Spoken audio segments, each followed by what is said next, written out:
Madame, Monsieur, bonjour. Bienvenue à la lecture transversale des journaux parus en ce lundi 19 novembre 2018 au Cameroun. Commençons par le quotidien Cameroun Tribune qui met à 51, budget 2019, une proposition de 4 850,5 milliards. Le projet de loi de finances déposé à l'Assemblée nationale vendredi dernier met l'accent sur certains secteurs prioritaires du président de la République, à l'instar de la décentralisation des services sociaux de base, de la construction d'infrastructures.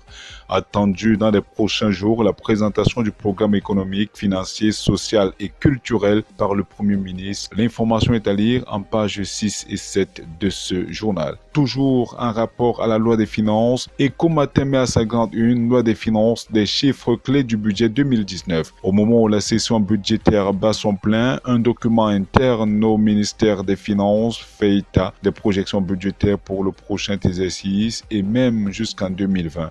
Décryptage des chiffres clés en page 3 de ce journal. Le quotidien de l'économie parle également de la loi des finances et met à sa grande une Finances publiques 2019 prévoit des taxes sur la friperie, les téléphones cosmétiques.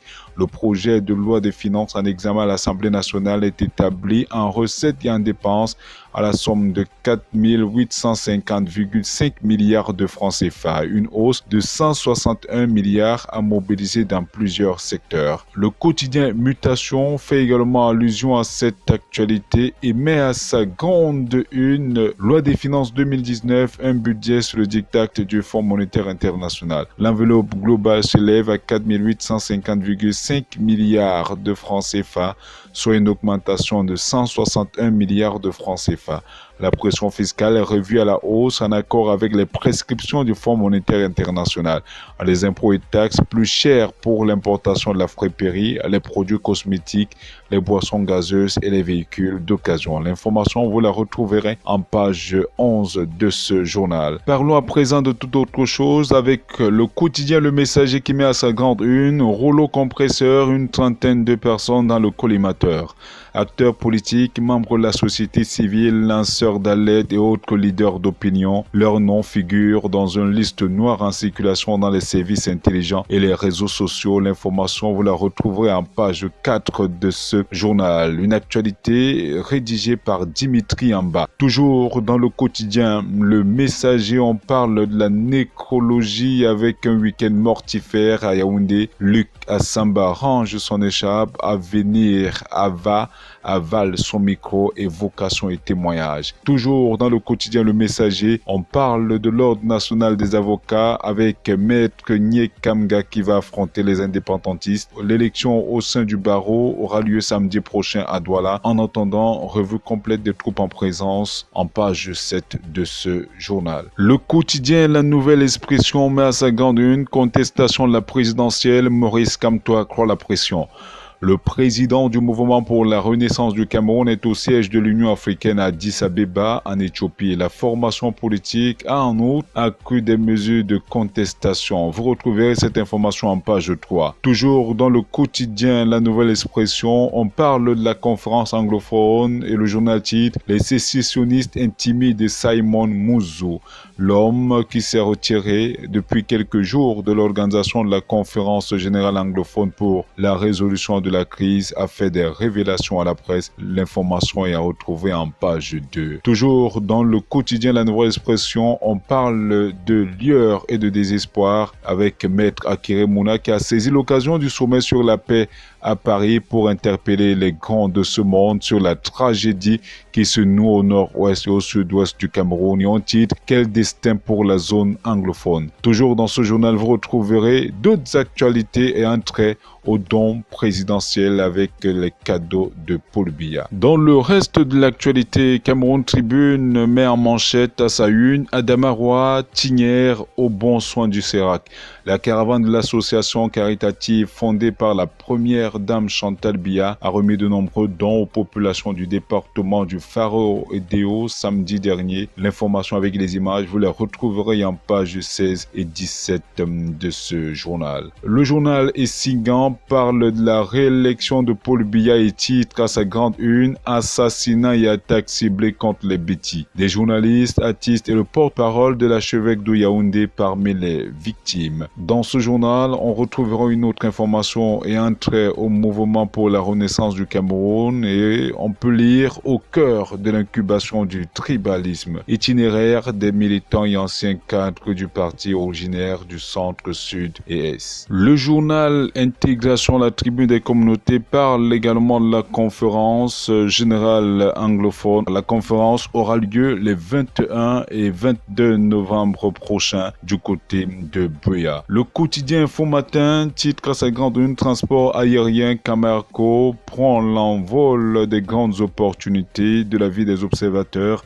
La compagnie aérienne nationale a le vent en poupe. Toujours dans le quotidien Info Matin, on parle du ministère du Travail et de la Sécurité sociale avec Grégoire Ouna qui installe les nouveaux promus. Le journal L'Indice, nouvelle économique de l'Afrique centrale, parle du déraillement qui a eu lieu le 21 octobre 2016 du côté des ECA et titre à sa grande une: comment Camrail veut reconquérir ses parts de marché. 2 ans après la catastrophe des ECA, la compagnie camerounaise n'a pas recouvré la confiance des passagers et reste pénalisée par la baisse de la demande du fret au Tchad. La direction mise sur des investissements massifs pour sortir de cette mauvaise passe.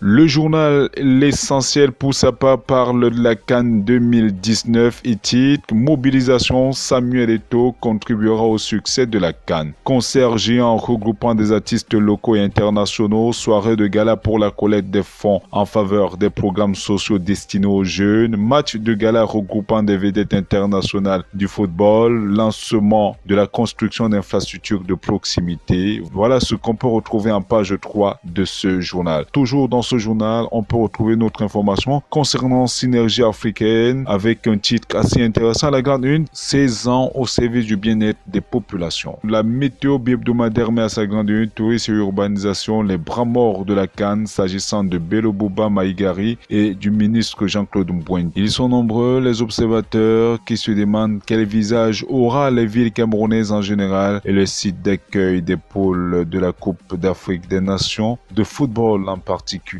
Le journal parle également de la reconnaissance avec le chef traditionnel du Sud qui élève Antoine Bissaga à la dignité du grand notable. C'était samedi dernier où le préfet de l'Océan a été honoré et célébré au cours d'une cérémonie très relevée. Le journal Politica, pour sa part, parle de Benoît Donsoumek et met à sa grande une finie. RDPC Europe, gadget de campagne non distribué, 3 meetings en 2 semaines, pas de gombo pour les militants et sympathisants. Conséquence, jamais les mots d'ordre des organisations de la diaspora hostiles au régime de Yaoundé n'ont été aussi suivis. Paul Biya, très en colère, le chef de la commission spéciale de campagne Benoît Donsoumet est indexé. Toujours dans le même journal, on parle des opportunités avec la main tendue de Paul Biya à la diaspora s'agissant du recrutement de 2000 enseignants détenteurs du PhD ou du doctorat. Le journal Repère revient également sur les préparatifs de la CAN Total 2019 et met à sa grande une la pression des taux